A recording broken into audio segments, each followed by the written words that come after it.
TV Fortaleza, a emissora da Casa do Povo. Olá, confira os destaques do programa desta semana. DECOM expede recomendação às escolas particulares para evitar práticas abusivas. TCM entrega relatórios e inicia novas fiscalizações. E você, advogado que está à procura de concursos, não pode perder as dicas da nossa agenda. Tudo isso e muito mais agora no programa Mundo Jurídico.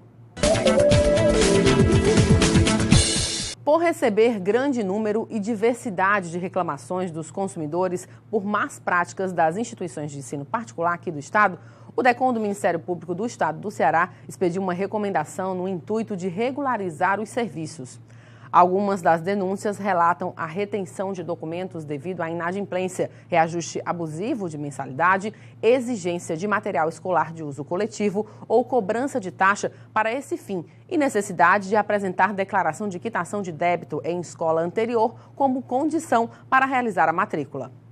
O Tribunal Superior Eleitoral realizou uma pesquisa sobre o perfil dos candidatos eleitos neste pleito. A maioria dos candidatos eleitos prefeitos no segundo turno das eleições de 2016 tem idade entre 45 e 49 anos. Foram 14 candidatos eleitos nessa faixa etária.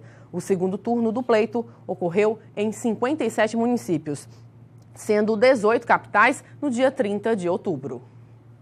Outros 12 eleitos no segundo turno têm de 40 a 44 anos. 8 estão na faixa etária de 35 a 39 anos, 5 na de 50 a 54 anos e outros 5 na faixa de 55 a 59 anos. Além disso, foram eleitos 4 candidatos com idade de 60 a 64 anos e 3 na faixa de 30 a 34 anos. Também no segundo turno, em cada uma das faixas etárias de 65 a 69 anos, 70 a 74 e 80 a 84 anos, foram eleitos 2 candidatos. O ensino brasileiro, de um modo geral, não tem estimulado a reflexão, deixando de lado, muitas vezes, a criatividade dos estudantes. E para falar sobre ensino jurídico e criatividade, nós conversamos agora com o educador jurídico, Vanilo de Carvalho, e com a coordenadora geral do curso de Direito do Centro Universitário Estácio do Ceará, doutora Eveline Corrêa. Doutor Vanilo, é um prazer tê-lo mais uma vez conosco, contribuindo aqui com o programa. Prazer é todo meu. Eu gostaria inicialmente que o senhor fizesse aqui uma rápida reflexão sobre o ensino jurídico no Ceará, mas também no Brasil, no país. Eu, aproveitando, eu quero dizer que você também é educador jurídico, porque quem difunde a educação jurídica com temas de tanta relevância como se faz no seu programa é verdadeiramente um educador jurídico, né? Porque, afinal de contas, a gente discute aqui semanalmente sobre quantos temas que aqueles que nos ouvem podem nem ter acesso. De tal forma, não dá para a gente falar de educação jurídica sem falar de educação como um todo, né? A educação jurídica, se a gente colocar somente naquela educação, ou então na sala de aula, dentro das faculdades de direito, isso é muito pouco. Eu poderia até dizer que a gente fala de educação jurídica desde o momento em que aquele que vai se tornar um advogado, um bacharel de direito e outras tantas áreas da profissão jurídica, ele começa a ser formado a partir do ensino fundamental e do ensino médio. E, de tal forma, eu quero começar falando de como nós vivemos aqui no Brasil uma crise na educação. Infelizmente, a gente tem os piores índices, né, até comparados com os nossos vizinhos aqui latino-americanos e com o mundo inteiro. Isso é uma lástima, né? De tal forma que essa bagagem, esse legado que as faculdades recebem dos alunos que ingressam no curso é um legado muitas vezes difícil, né? E eu coloco assim, o principal ponto de dificuldade é a falta da prática de reflexão no que é ensinado na faculdade. Doutora Eveline, qual a sua percepção sobre o ensino jurídico hoje no estado do Ceará e também no Brasil? Fala-se muito em reforma, tanto do ensino médio quanto também do ensino superior. E vem uma forte preocupação quando fala-se em reforma, porque pensa-se em acabar com disciplinas tão importantes no que diz respeito ao pensamento, a estimular o pensamento e a criatividade, a exemplo de disciplinas como filosofia, sociologia, hermenêutica. Então, qual a sua percepção sobre o ensino jurídico? A minha percepção é que a gente ainda está caminhando como no século passado, como nas primeiras escolas, né, de direito que tiveram aqui no Brasil. Então, a minha percepção é que os currículos, eles são meio que engessados, eles não são currículos que fazem o aluno interagir e pensar.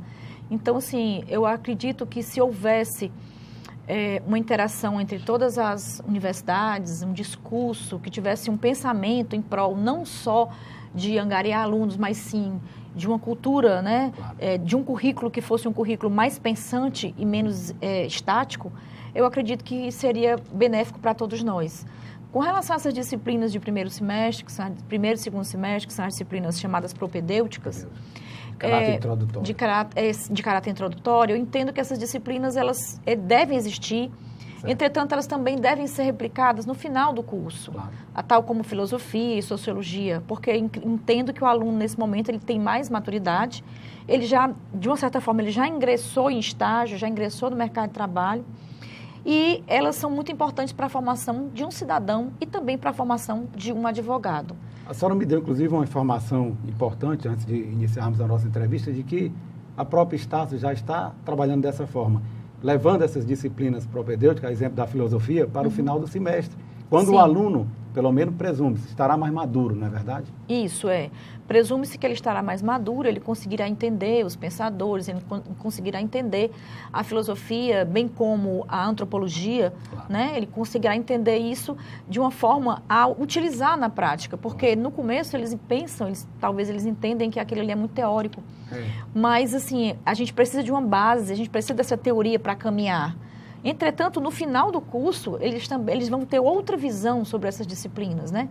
Eles podem aplicar essas disciplinas nas ações de responsabilidade social, nas ações de cidadania, né? Nas ações de sustentabilidade, envolver o aluno também com a sociedade, abrir, né, a academia para a sociedade. Eu entendo isso é importante. Doutor Vanilo, qual a importância dessas disciplinas propedêuticas para uma formação humanista? Eu sou suspeitíssimo para falar sobre elas, porque nos meus tantos anos, aqui não vou dizer quantos anos de docência, eu sou essencialmente um professor de disciplinas propedêuticas. E eu as considero, aqui puxando brasa para minha sardinha, eu as considero como as principais disciplinas do curso de Direito, porque esse conjunto de disciplinas que faz com que o aluno, como a gente já disse aqui, que tem dificuldade da reflexão, que reflita, né, sobre as relações humanas, sobre as normas que estão constantemente a se transformar.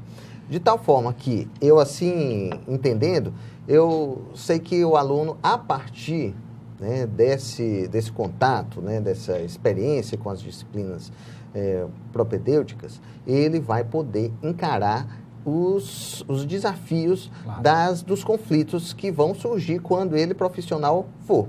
Porque no direito a gente sabe não existe nenhum tipo de causa, né, que seja um igual a outra, né? A sociedade é dinâmica e, portanto, os conflitos aí sim que são dinâmicos. Então, como é que vai ser possível se formar um profissional criativo? Né? Um profissional que saiba receber o conflito que seu cliente venha a ele apresentar e ele vá, com o auxílio da lei, da doutrina e com a sua inteligência, mas de forma criativa, criar uma solução que vá resolver esse conflito. Portanto, acho que o que algumas vezes a gente percebe dessas disciplinas, como a hermenêutica, como filosofia, como sociologia, como introdução ao estudo do direito, que parecem que estão sendo assim, né, em alguns casos, né, que estão sendo assim menos valorizadas, eu vejo isso como uma lástima. Doutor Vanilo, vamos falar agora sobre outro tema. Vamos falar um pouco sobre o estágio curricular e o estágio curricular obrigatório. Qual a importância do estágio para que o egresso do curso de Direito esteja preparado para o mercado, no que diz respeito à prática? Mas eu gostaria que você respondesse essa pergunta logo após um breve intervalo.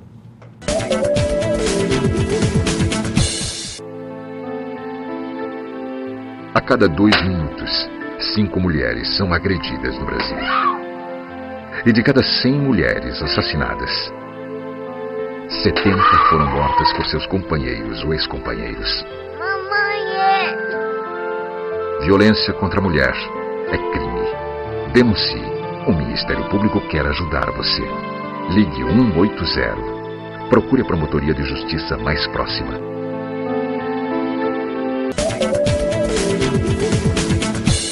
Voltamos a entrevistar o educador jurídico Vanille de Carvalho e a coordenadora geral do curso de Direito do Centro Universitário Estácio do Ceará, doutora Eveline Correia.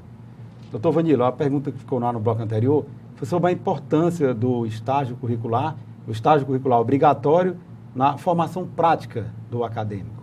É de suma importância, eu diria para você, que é de importância igual à formação do acadêmico dentro de sala de aula, né? Quer dizer, quando eu falo isso, eu estou dizendo que tanto é essencial um quanto é essencial o outro. Como é que pode um aluno de direito que vai se formar ir para o mercado de trabalho, ir para a sociedade sem nenhum tipo de prática real, concreta.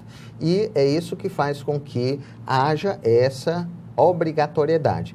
Portanto, felizmente, a gente vê que nas faculdades, em geral, a gente encontra um investimento, né? Um atendimento, e o atendimento, principalmente nessa situação aqui do Brasil, de dificuldades do Poder Judiciário, de custas absurdamente caras, de acesso à justiça, notadamente dos mais pobres, como os acadêmicos de direito atuam em benefício próprio, porque é a melhor forma de adquirir experiência e conhecimento prático e também a serviço da própria sociedade. Eu me sinto aqui muito satisfeito de estar aqui aqui com você e com a professora Eveline, porque a professora Eveline tem uma experiência e dá um incentivo assim, admirável que deva servir de exemplo para todos os outros coordenadores, né? Incentivo para que o aluno, ele, de fato, abrace essa obrigatoriedade, mas como uma obrigatoriedade que venha do próprio coração, da própria necessidade de formação. Doutora Eveline, o acadêmico de direito, então, tem que necessariamente ter a efetiva prática antes de sair dos bancos, antes de largar os bancos da faculdade, não é verdade? Sim, de fato é uma resolução normativa do MEC que obriga aos currículos, né, do curso de Direito inserirem o estágio obrigatório. Certo. Aí, nesse sentido, a universidade ela tem que dar essa opção, né, ao aluno, como grade curricular mesmo, o estágio ele tem que ser cumprido. E a tendência anterior, vamos dizer assim, de alguns anos atrás, era litigar, como o professor Vanille acabou de falar. Uhum. Era explicar para esses alunos como eram as ações, como eram as causas, como era o litígio. Hoje, a tendência já é mais ampla. A tendência é mais para mediação, é para conciliação, porque, por vezes, aquele assunto que chega no núcleo de prática jurídica, ele não é um assunto jurídico. Então, assim, tem que haver uma interação.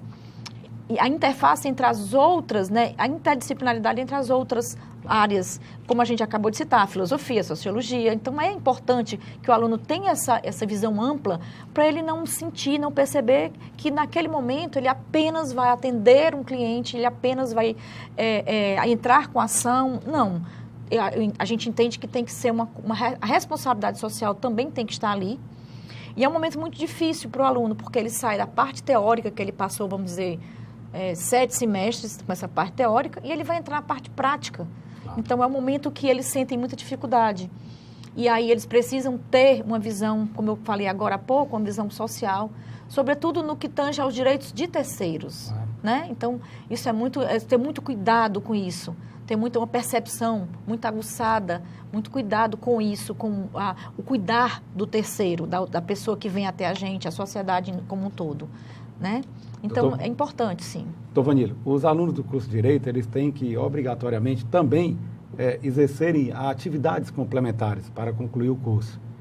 Qual a importância dessas atividades complementares para a formação desses alunos e o que realmente interessa para o direito? Há uma citação famosa que diz que o advogado que sabe somente o direito, ele não sabe do direito. Né? Eu acho isso formidável, né? No sentido de que mais, talvez, não quero assim ser presunçoso mais do que qualquer outra área profissional, qualquer outra área do conhecimento, o profissional do direito, aquele do direito, ele deve ser conhecedor também de todas as áreas, né? Eu fico imaginando, hoje em dia, como que um bom profissional do direito não vai falar inglês, não sabe falar inglês. Poxa, ele vai ser, de fato, passado para trás. Como um profissional do direito, ele não vai ser um bom em informática, né? Impossível. Eu diria para você que hoje é impossível. E de tal forma que... É uma necessidade hoje. É uma necessidade. Se outrora se dizia que era impossível ser um bom advogado, se não soubesse bem falar, bem se comunicar, falar um bom português, ter uma oratória, né? Então, hoje, isso aí se ampliou de maneira. Então, todas essas outras áreas que a gente considera afins, e essa afinidade é uma afinidade bem ampla, né? Então, são áreas que devem também participar da formação do acadêmico. Então, olha que interessante, né? A gente pegou aí a prática, a teoria dentro de sala de aula e as atividades extracurriculares, né? Todas obrigatoriamente requisitadas pelo MEC. Então, isso é formidável, né? É um incentivo. Então, que os alunos eles estejam atentos, né? Para saber que o direito é algo amplo, né? Que o direito ele exige, mas eu diria que deve ser visto como uma exigência salutar, né? De prazer, né? Ele exige, né, o conhecimento também em áreas outras afins ao curso. Professora Eveline, na sua percepção, qual a importância das atividades complementares? Bem, a percepção é porque o aluno, quando ele chega na universidade, ele acha que somente a sala de aula vai dar a ele, né, vamos dizer assim, esse diploma, que só isso é importante, né? Mas a gente tem um tripé, que é pesquisa, extensão, né? E a gente tem também o tripé, no caso do ensino, pesquisa e extensão. Dentro da perspectiva de extensão, a gente tem a obrigatoriedade das aulas complementares, das atividades complementares, dos fóruns, dos seminários, né? São atividades que o aluno pode fazer fora e que também pode fazer dentro da universidade. Então, assim, por semestre, a gente possibilita ao aluno as atividades dentro da instituição de várias áreas. Agora mesmo nós estamos discutindo com eles a privacidade ou não privacidade daquele aplicativo do Pokémon GO. Então, a gente tenta trazer as coisas que falem a linguagem deles, né? A gente tem... E a questão da pesquisa, como é que está? Ela também está sendo estimulada? Pronto, a questão da pesquisa... Porque o aluno ele acaba se preocupando muito mais com o ensino em si e deixando de lado a pesquisa. Sim, então, a pesquisa tem que ser muito fomentada também, né? Então, assim, a gente tem vários convênios com os institutos, né, em CNPq, com institutos do MEC. Essa pesquisa, a gente introduz o aluno logo no segundo, terceiro semestre. Ele se vincula a um grupo de pesquisa com o professor. E aí a gente abre os editais, tem a monitoria também, que incentiva muito, né? Então, a pesquisa, nós professores, nós temos que incentivar e dar exemplos aos alunos com essa parte da pesquisa, com publicação. Então, temos que também incentivar essa prática, com certeza. Vanilo, o tempo realmente voou, infelizmente nós estamos chegando ao final da nossa entrevista. O programa Mundo Jurídico, mais uma vez, agradece a sua presença e as informações aqui prestadas e abre espaço para as suas considerações finais. Bom, as considerações sempre são de gratidão por você ser um educador jurídico. Obrigado. E eu queria dar uma sugestão. Que veio agora, a gente falou aqui tanto da educação jurídica, da formação. Será muito bem-vinda. Sabe qual é a sugestão, gente? Quem sabe se a gente não poderia entrevistar, eu digo a gente, você, né? Entrevistar um aluno, um grupo de alunos. Com certeza. Né? Para perceber qual é o que é que ele sente sobre a educação jurídica, sobre qual o sentimento, né? Porque deles... a gente fala aqui muito, né, talvez verdade. Assim de cima para baixo, então vamos ver qual é, né, o que é que eles qual é o sentimento deles. O espaço está aberto. Professora e Vanilo, é só marcar. Excelente muito ideia, obrigado. Excelente ideia. Professora, excelente suas considerações finais. Eu gostaria de agradecer a oportunidade, dizer que a gente está sempre aberto para o debate, estamos sempre abertos para o diálogo, agradecer a presença do professor Vanilo, o convite, e aí dizer que, de fato, a docência é uma vocação, né? A gente faz com muito amor, a gente faz com muito carinho, percalços existem, é fato, mas assim, a gente está aqui mesmo para contribuir para que esses egressos sejam um cidadão de bem. Então, eu gostaria de agradecer em nome do Centro Universitário de Estácio do Ceará e dizer que a gente está à disposição sempre. Obrigado. Tá? Ivelise Maia. Com foco nos consumidores que planejam aproveitar as promoções da Black Friday 2016, um evento mundial em que lojas físicas e virtuais oferecem descontos com o objetivo de impulsionar as vendas, o DECOM disponibiliza uma série de orientações de como realizar as compras com segurança. Este ano, a data vai cair na sexta-feira, dia 25 de novembro. O órgão orienta para os consumidores pesquisem os produtos desejados durante o mês de novembro, para verificar se os preços apresentados na Black Friday serão realmente promocionais. O Tribunal de Contas dos Municípios entregou ao Ministério Público do Estado mais 6 relatórios de fiscalizações de transição de governo. Os documentos se referem aos municípios de Canindé, Itapiúna, Limoeiro do Norte, Paramoti, Quixadá e Redenção, inspecionados no período de 24 a 28 de outubro. A OABPrev completou esse ano 10 anos de existência, cuidando da previdência complementar dos advogados. Hoje, no Ceará, são mais de 3 mil advogados associados. E para falar sobre previdência fechada de vínculo associativo, nós conversamos agora com a gerente comercial da OABPrev, no Ceará e no Rio Grande do Norte, Viviana Valente, e com o consultor da OABPrev, Bruno Holanda. Viviana, é um prazer tê-la aqui conosco. Prazer todo meu. Nós agradecemos, por estarmos aqui, tendo a oportunidade de falar um pouco melhor sobre a OABPrev. Inicialmente, eu gostaria que a senhora explicasse para os telespectadores qual a diferença entre a previdência fechada de vínculo associativo e a previdência aberta. Bom, hoje nós somos uma previdência fechada de vínculo associativo com maior patrimônio líquido do Brasil. E o que se difere? Qual a principal referência a isso? Nós somos sem fins lucrativos. Então, hoje, o advogado ele tem a oportunidade de fazer um plano de previdência da própria classe dele, sem fins lucrativos. O que difere de uma previdência complementar aberta bancária, por exemplo, lá eles têm fins lucrativos. E aí, as isenções de taxas, rentabilidade mais atrativa, a gente consegue por ser sem fins lucrativos. Bruno, quais são as principais vantagens oferecidas pelo plano de previdência fechado de vínculo associativo? Primeiro, eu agradeço a oportunidade, o espaço que tem nos dado aqui. Esperamos voltar mais vezes. Com certeza. É um prazer imenso trabalhar aqui no estado do Ceará, onde conheço vários municípios, assim como também assumimos agora o Rio Grande do Norte, trabalhamos também em Piauí e também Pernambuco.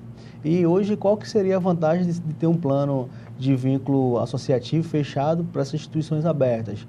Primeiro, porque o nosso plano não tem fins lucrativos, ou seja, o que o participante aqui hoje ele investe vai ser rentabilizado no mercado, vai voltar para ele, vai dar uma rentabilidade bem maior. Bem maior do que a aberta. Isso, a taxa de administração também é menor. Sim, isso. E hoje, além de uma aposentadoria complementar, o plano oferece mais 2 benefícios, que é a cobertura por invalidez. Se o participante hoje ficar inválido, ele terá uma cobertura de invalidez no ato da contratação, ele estará coberto, assim como a OAB pensando na família.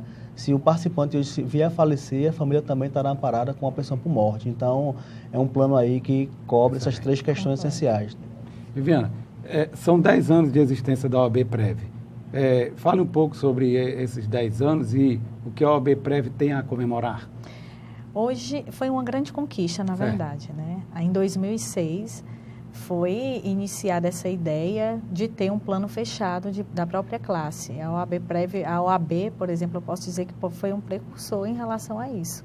E hoje nós comemoramos porque nos tornamos, repetindo, o maior plano fechado, com maior patrimônio líquido, com mais de 500 milhões. Hoje nós temos adesões a cada mês, o número de participantes aumenta cada vez. E o que significa?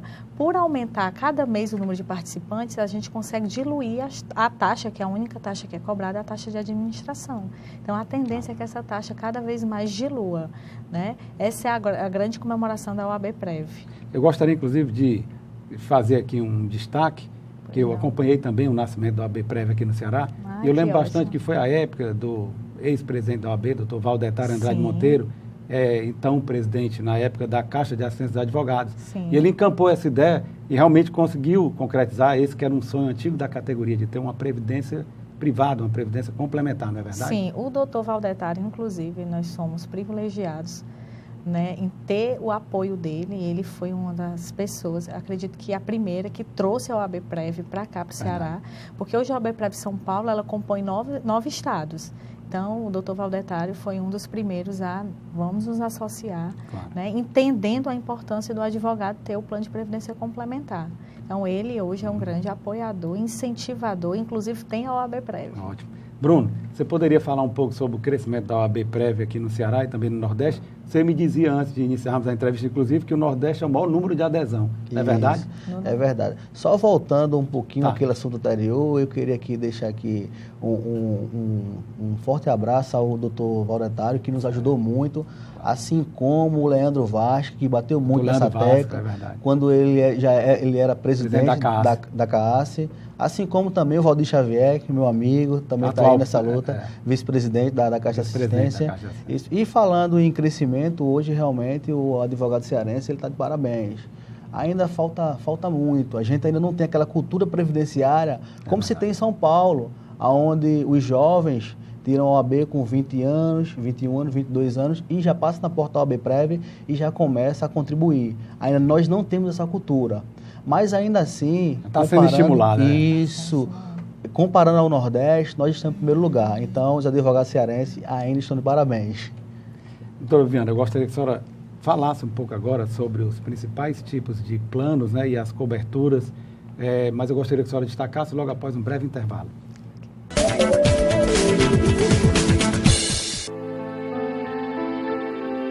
A cada 2 minutos, 5 mulheres são agredidas no Brasil.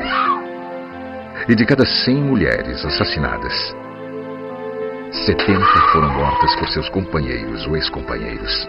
Mamãe! Violência contra a mulher é crime. Denuncie. O Ministério Público quer ajudar você. Ligue 180. Procure a promotoria de justiça mais próxima.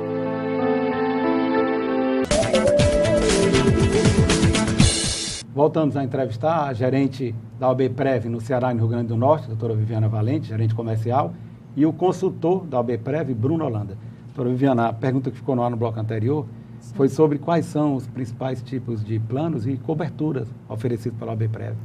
A OABPrev hoje, ela constitui um plano que já tem as 3 coberturas principais, importantes para a vida do advogado. A cobertura de aposentadoria, a cobertura por morte e a cobertura por invalidez.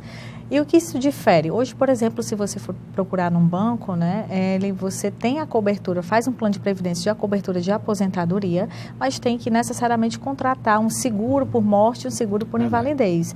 Dentro da OABPrev, tudo isso faz parte do plano, essas 3 coberturas. Então, isso é que é interessante. Já reúne todas as Já 3 reúne dentro todas num plano só. Bruno, e quem aderir ao plano de previdência fechado, de vínculo associativo, a OABPrev, pode deduzir isso no imposto de renda no final do ano?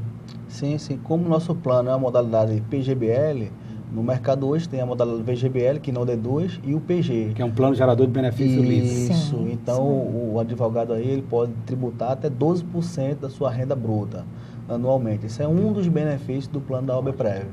Viviana, os advogados que estejam nos assistindo, e caso queiram aderir ao OABPrev, com certeza vão aderir, como é que eles devem proceder?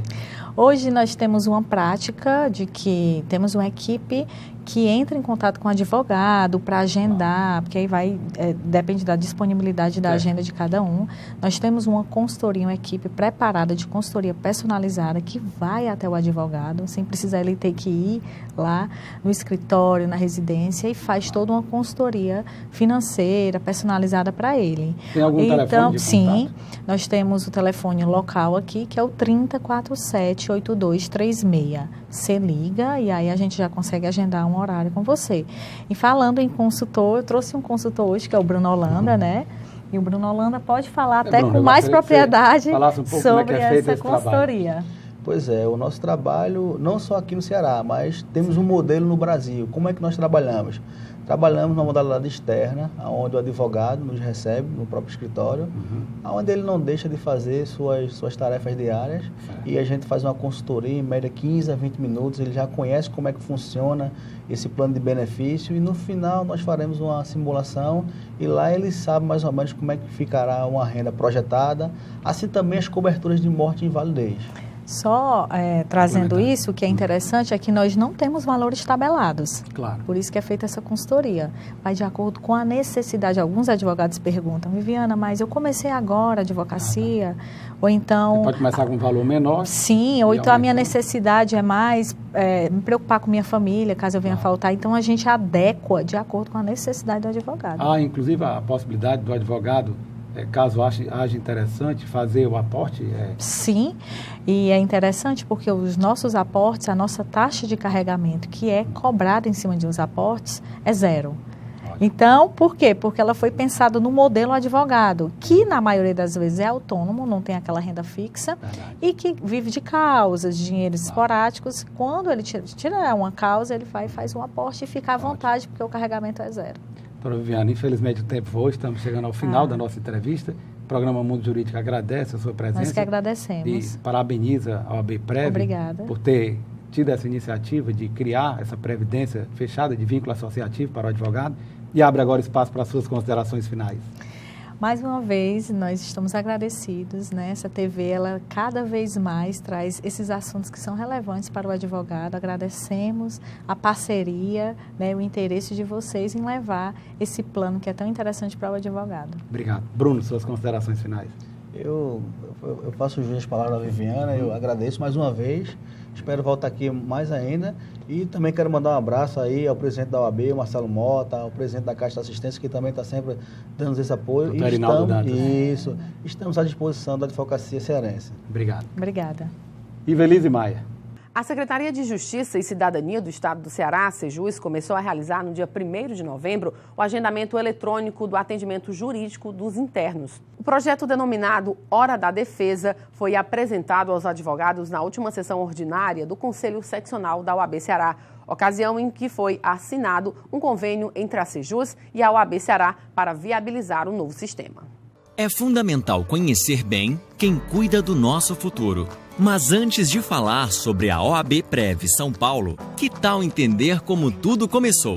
Há muito tempo, o governo criou uma solução para proteger o futuro dos brasileiros. Funcionava assim: uma pequena parte dos ganhos de muitos trabalhadores financiava o futuro de poucos aposentados. Resultado: 8 trabalhadores para cada aposentado. Isso porque, nessa época, as pessoas viviam menos e as mulheres tinham mais filhos. Só que as coisas mudaram. A expectativa de vida aumentou. As mulheres passaram a ter menos filhos. A contribuição por aposentado diminuiu e a proteção ficou insuficiente. Hoje, 70% dos aposentados pelo INSS recebem até um salário mínimo de benefício por mês. E a gente sabe que não dá para viver bem com essa quantia. É aí que entra a OAB Prev São Paulo, que nasceu da união da OAB São Paulo com a Caixa de Assistência dos Advogados e chegou com a solução para acrescentar a sua renda e proteger o seu futuro: a Previdência Complementar. A OAB Prev São Paulo é feita de advogados para advogados, com participação direta na gestão. E desde 2006, cuida exclusivamente dos interesses da sua classe. São milhares de participantes e milhões em ativos. Nossos recursos são geridos por especialistas do mercado financeiro, o que garante controle direto sobre seus investimentos. Com a Previdência Complementar, todo mês você contribui com um pouquinho. Os seus recursos são investidos no mercado financeiro e rentabilizados. A OAB Prev São Paulo repassa a rentabilidade líquida para a sua conta e o montante acumulado fica reservado. Você conta com diversas vantagens. Pode deduzir até 12% da sua renda bruta anual tributável. Taxa de carregamento zero sobre a contribuição e abono anual. E caso aconteçam imprevistos, como uma morte prematura ou invalidez, você e sua família ficam mais protegidos. Você ainda tem acesso a vários serviços online, informações do seu plano através do site, simuladores que ajudam você a escolher seu plano ideal e cursos para aprender educação financeira. E o mais importante, seu dinheiro é administrado por uma entidade que você conhece e confia. Venha para a OAB Prev São Paulo e planeje seu futuro com segurança.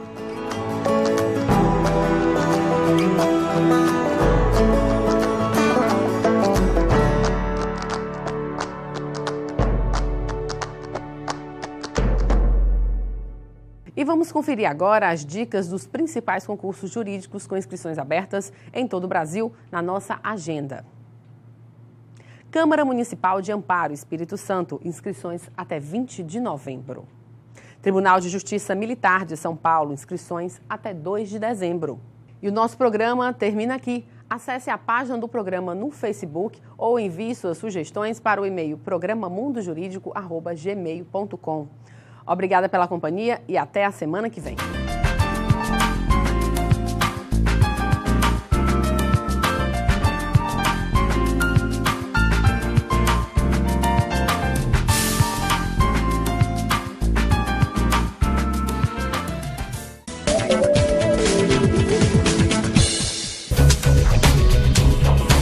TV Fortaleza, a emissora da Casa do Povo.